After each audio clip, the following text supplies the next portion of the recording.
जय भोलेनाथ। अब सुने आगे की कथा। पार्वती बोली, हे जटाधारी मुनि, मेरी सखी ने जो कुछ आपको बताया है वह बिल्कुल सत्य है। मैंने मन, वाणी और क्रिया से भगवान शिव को ही पति रूप में वरण किया है। मैं जानती हूँ कि महादेव जी को पति रूप में प्राप्त करना बहुत ही दुर्लभ कार्य है। फिर भी मेरे दिल में और मेरे ध्यान में सदैव वे ही निवास करते हैं। इसीलिए उन्हीं की प्राप्ति के लिए मैंने इस तपस्या के कठिन मार्ग को चुना है। यह सब ब्राह्मण को बताकर देवी पार्वती चुप हो गईं। उनकी बातों को सुनकर ब्राह्मण देवता बोले, हे देवी, अभी कुछ समय पहले तक मेरे मन में यह जानने की प्रबल इच्छा थी कि आप इतना कठोर तप क्यों कर रही हैं, परंतु देवी, आपके मुख से यह सब सुनकर मेरी जिज्ञासा पूरी तरह शांत हो गई। देवी, आपके किए गए कार्य के अनुरूप ही इसका परिणाम होगा, लेकिन यदि यह तुम्हें सुख देता है तो यही करो। यह कहकर ब्राह्मण जैसे ही जाने के लिए उठे, वैसे ही देवी पार्वती उन्हें प्रणाम करके बोली, हे ब्राह्मण देवता, आप कहाँ जा रहे हैं? कृपया यहाँ कुछ देर और ठहरिए, मेरे हित की बात कहिए। देवी पार्वती के ये वचन सुनकर साधु का वेश धारण किए हुए भगवान शिव वहीं ठहर गए और बोले, हे देवी, यदि आप वाकई मुझे यहाँ रोककर मुझसे अपने हित की बात सुनना चाहती हैं तो मैं आपको अवश्य ही समझाऊंगा, जिसे आपको अपने हित का स्वयं ज्ञान हो जाएगा। देवी, मैं स्वयं भी महादेव का भक्त हूँ, इसीलिए उन्हें अच्छी प्रकार से जानता हूँ। जिन भगवान शिव को आप अपना पति बनाना चाहती हैं, वे प्रभु शिव शंकर सदैव अपने शरीर पर भस्म धारण किए रहते हैं। उनके सिर पर जटाएं हैं, शरीर पर वस्त्रों के स्थान पर वे वाघ की खाल पहनते हैं और चादर के स्थान पर हाथी की खाल ओढ़ते हैं। हाथ में भीख मांगने के लिए एक कटोरे के खोपड़ी का प्रयोग करते हैं। सांपों के अनेक झुंड उनके शरीर पर सदा लिपटे रहते हैं। जहर को तो वो पानी की तरह पीते हैं। उनके नेत्र लाल रंग के और अत्यंत डरावने लगते हैं। उनका जन्म कब, कहाँ और किससे हुआ, यह आज तक कोई नहीं जानता। वे घर गृहस्थी के बंधनों से सदा ही दूर रहते हैं। उनकी 10 भुजाएं हैं। देवी, मैं यह नहीं समझ पाता हूँ कि शिव जी को ही अपना पति क्यों बनाना चाहती हो। आपका विवेक कहाँ चला गया है? प्रजापति दक्ष ने अपनी पुत्री सती को सिर्फ इसीलिए ही अपने यज्ञ में नहीं बुलाया क्योंकि वे कपालधारी भिक्षुक की भारियां हैं। उन्होंने अपने यज्ञ में शिव के अतिरिक्त सभी देवताओं को भाग दिया। इसी अपमान से क्रोधित होकर सती ने अपने प्राणों का त्याग किया था। देवी, आप अत्यंत सुंदर एवं स्त्रियों में रत्न स्वरूप हैं। आपके पिता गिरिराज हिमालय समस्त पर्वतों के राजा हैं। फिर क्यों आप इस उग्र तपस्या द्वारा भगवान शिव को ही पति रूप में पाने की कोशिश कर रही हैं? क्यों आप सोने के बदले कांच खरीदना चाहती हैं? सुगंधित चंदन को छोड़कर अपने शरीर पर कीचड़ क्यों मलना चाहती हैं? सूर्य के तेज को छोड़कर क्यों जुगनू की चमक पाना चाहती हैं? सुंदर मुलायम वस्त्रों को त्याग कर क्यों चमड़े से अपने शरीर को ढकना चाहती हैं? क्यों राजमहल को छोड़कर वनों और जंगलों में भटकना चाहती हैं? आपकी बुद्धि को क्या हो गया है जो आप देवराज इंद्र एवं अन्य देवताओं को, जो कि रत्नों के भंडार के समान है, छोड़कर लोहे को अर्थात शिव जी को पाने की इच्छा करती हैं? सच तो यह है कि इस समय मुझे आपके साथ शिव जी का संबंध परस्पर विरुद्ध दिखाई दे रहा है। कहाँ आप हैं और कहाँ महादेव जी? आप चंद्रमुखी हैं तो शिव जी पंचमुखी। आपके नेत्र कमल के समान हैं। वहीं भगवान शिव के सर की जटा जूट के विषय में तो सभी जानते हैं। आप सुंदर कोमल साड़ी धारण करती हैं तो शिव जी कठोर हाथी की खाल का उपयोग करते हैं। आप अपने शरीर पर चंदन का लेप करती हैं तो वे हमेशा अपनी शरीर पर चिता की भस्म लगाए रखते हैं। आप अपनी शोभा बढ़ाने हेतु दिव्य आभूषण धारण करती हैं तो शिव जी के शरीर पर सदा सर्प लिपटे रहते हैं। कहाँ मृदंग की मधुर ध्वनि, कहाँ डमरू की डमडम। देवी पार्वती, महादेव जी सदा भूतों की दी हुई बलि को स्वीकार करते हैं। उनका यह रूप इस योग्य नहीं कि उन्हें अपना सर्वांग सौंपा जा सके। देवी, आप परम सुंदरी हैं। आपका यह अद्भुत और उत्तम रूप शिव जी के योग्य नहीं है। आप ही सोचें, यदि उनके पास धन होता तो क्या वे ऐसे इस तरह नंगे रहते? और सवारी के नाम पर उनके पास एक पुराना बैल है। कन्या के लिए योग्य वर ढूंढते समय वर की जिन जिन विशेषताओं और गुणों को देखा परखा जाता है, शिव जी में वह कोई भी गुण मौजूद नहीं है। और तो और आपके प्रिय कामदेव जी को भी उन्होंने अपनी क्रोधाग्नि से भस्म कर दिया था। साथ ही उस समय आपको छोड़कर चले जाना आपका अनादर करना ही था। हे देवी, उनकी जात पात, ज्ञान और विद्या के बारे में सभी अनजान है। पिशाच ही उनके सहायक हैं। उनके गले में विष दिखाई देता है। वे सदैव सबसे अलग थलग रहते हैं। इसीलिए आपको भगवान शिव के साथ अपने मन को कदापि नहीं जोड़ना चाहिए। आपके और उनके रूप और सभी गुण अलग अलग हैं, जो कि परस्पर एक दूसरे के विरोधी जान पड़ते हैं। इसी कारण मुझे आपका और महादेव जी का संबंध रुचिकर नहीं लगता है। फिर भी जो आपकी इच्छा हो वैसा ही करो। वैसे मैं तो यह चाहता हूँ कि आप शिव की ओर से अपना मन हटा लें। यदि यह सब नहीं करना चाहती हैं तो आपकी इच्छा, जो चाहो सो करो। अब मुझे और कुछ नहीं कहना है। उन ब्राह्मण मुनि की बातों को सुनकर देवी पार्वती बहुत दुखी हुई। अपने प्राण प्रिय त्रिलोकीनाथ भगवान शिव के विषय में कठोर शब्दों को सुनकर उन्हें बहुत बुरा लगा। वे मन ही मन क्रोधित हो गईं, लेकिन मन ही मन यह भी सोच रही थी कि शिव के सौंदर्य को स्थूल दृष्टि से देख परखने का प्रयास करने वाले कैसे जान सकते हैं। संसारी व्यक्ति मंगल अमंगल को अपने सुख के साथ जोड़कर देखता है, वह सत्य को कहाँ देख पाता है। अब सुने श्री रुद्राष्टकम।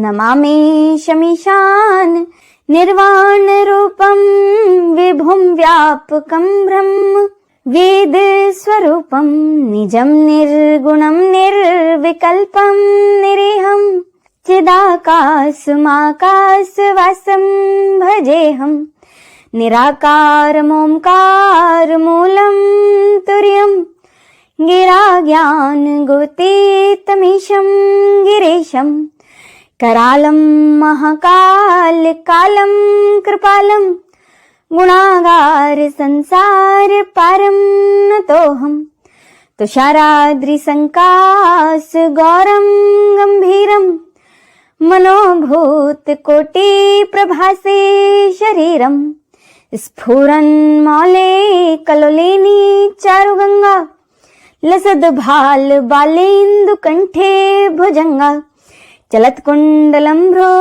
सुनेत्रम विशालम प्रसन्नाननं नीलकंठम दयालम मृगाधीश चर्मांबरम मुंडमालम प्रियं शंकरं सर्वनाथं भजामि प्रचंडं प्रकष्टं प्रगल्भं परेशं खंड अजं भानुकोटिः प्रकाशं त्रयशूल निर्मूलनं शूलपाणिं भजेऽहं भवानीपतिं भाव्यगम्यं कलातीत कल्याण कल्पान्तकारी सदा सज्जनानन्ददाता पुरारी चिदानंद संदोह मोह पहारी प्रसीद प्रसीद प्रभु मन्मथारी न यावदुमानाथ पादारविन्दं भजन्ति लोके परेवा नराणं वतावत् सुखं शान्ति संतापनाशं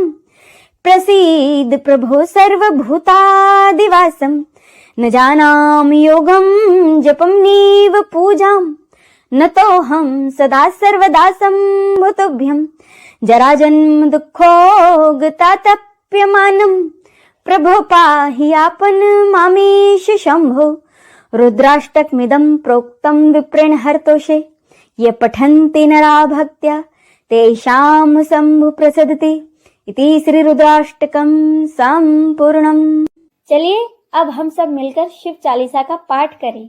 जय गिरजापति दीन दयाला सदा करत संतन प्रतिपाला भाल चंद्रमा सोहत नीके कानन कुंडल नागफनी के अंग गौर सिर गंग बहाए मुंड माल तन शार लगाए वस्त्र खाल वाघांबर सोए छवि को देखी नाग मुनि मन मोहे मैना मातु की हवेर दुलारी वाम अंग सोहत छवि न्यारी कर त्रिशूल सोहत छवि भारी करस सदा शत्रुन शयकारी नंदी गणेश सोहे तह कैसे सागर मध्य कमल हैं जैसे कार्तिक श्याम और गणराव या छवि को कही जात न काऊ देवन जब ही जाय पुकारा तभी दुख प्रभु आप निवारा कियो उपद्रव तारक भारी देवन सब मिली तुम ही ज्वाहारी तुरंत सड़ानन आप उठायु लवनिमेश ममारी गिरायु आप जलंधर असुर संहारा, सो यस तुम्हार विदित संसारा। त्रिपुरासुर सन दुम मचाई, सबही कृपा करी लीन बचाई।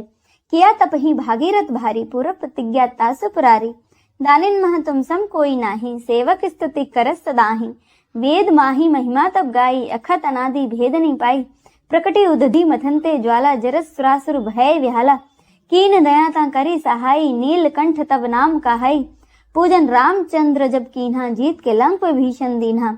सहस कमल में हो रहे धारी, कीन्ह परीक्षा तभी पुरारी। एक कमल प्रभु राखे उजोई, कमल नैन पूजन चह सोई। कठिन भक्ति देखी प्रभु शंकर, भय प्रसन्न दिए इच्छित वर। जय जय जय अनंत अविनाशी, करत कृपा सबके घटवासी। दुष्ट सकल नित मोहि सतावे, भ्रमत रहूं मोहि चैन न आवे। त्राहि त्राहि मैं नाथ पुकारो, यही अवसर मोहि आन उबारो। ले त्रिशूल शत्रुन को मारो, संकट ते मोहि आन उबारो। मात पिता भ्राता सब होई, संकट में पूछत नहीं कोई। स्वामी एक है आस तुम्हारी, आय और मम संकट भारी। धन निर्धन को देश सदाही, जो कोई जांचे सो फल पाही। अस्तित्व विधि करो तुम्हारी, शंभु ना तब चूक हमारे। शंकर हो संकट के नाशन, विघ्न विनाशन मंगल कारण। योगी यति मुनि ध्यान लगावे, नारद सारद शीस नवावे। नमो नमो जय नमः शिवाय, सुर ब्रह्मादिक पार न पाए। जो यह पाठ करे मन लाई, तापर होते हैं शंभु सहाय। ऋणिया जो कोई हो अधिकारी, पाठ करे सो पावन हारी। पुत्र होन कर इच्छा कोई, निश्चय से प्रसाद ते होई। पंडित त्रयोदशी को लावे, ध्यान पूर्वक होम करावे। त्रयोदशी व्रत करे हमेशा, तन नहीं ताके रहे कलेसा। धूप दीप नैवेद्य चढ़ावे, शंकर सम्मुख पाठ सुनावे। जन जन के पाप नसावे, अंत धाम शिवपुर में पावे। कहत अयोध्या आस तुम्हारी, जानी सकल दुख हरू हमारे। नित्य नेम कर पाठ करो 40, तुम मेरी मनोकामना पूर्ण करो जगदीश। इति श्री शिव चालीसा संपूर्णम। आइए हम सब मिलकर भगवान शिव की आरती करें। ओम जय शिव ओमकारा, प्रभु हरि शिव ओमकारा। ब्रह्मा विष्णु सदा शिव, ब्रह्मा विष्णु सदा शिव। अर्धांगी धारा, ओम जय शिव ओमकारा। एकानन चतुरानन पंचानन राजे, शिव पंचानन राजे। हंसासन गरुड़ासन, हंसासन गरुड़ासन। वृषवाहन साजे, ओम जय शिव ओमकारा। दो भुज चार चतुर्भुज, 10 भुज ते सोहे। शिव 10 भुज ते सोहे। तीन रूप निरखता, तीन रूप निरखता। त्रिभुवन जन मोहे, ओम जय शिव ओमकारा। अक्षमाला वनमाला, मुंडमाला धारी। शिव मुंडमाला धारी। चंदन मृगमद चंदा, चंदन मृगमद चंदा। भाले शशिधारी, ओम जय शिव ओमकारा। श्वेतांबर पीतांबर वाघांबर अंगे, शिव वाघांबर अंगे। सनकादिक ब्रह्मादिक, सनकादिक ब्रह्मादिक। भूतादिक संगे, ओम जय शिव ओमकारा। करके मध्य कमंडल, चक्र त्रिशूल धरता। शिव चक्र त्रिशूल धरता। जग करता दुख हरता, जग करता दुख हरता। जग पालन करता, ओम जय शिव ओमकारा। ब्रह्मा विष्णु सदा शिव, जानत अविवेका। शिव जानत अविवेका। प्रणवाक्षर के मध्य, प्रणवाक्षर के मध्य। ये तीनों एका, ओम जय शिव ओमकारा। त्रिगुण स्वामी जी की आरती, जो कोई नर गावे। शिव जो कोई नर गावे। कहत शिवानंद स्वामी, कहत शिवानंद स्वामी। सुख संपत्ति पावे, ओम जय शिव ओमकारा। ओम जय शिव ओमकारा। प्रभु हरि शिव ओमकारा। ब्रह्म विष्णु सदा शिव, ब्रह्म विष्णु सदा शिव। अर्धांगी धारा, ओम जय शिव ओमकारा। ओम जय शिव ओमकारा।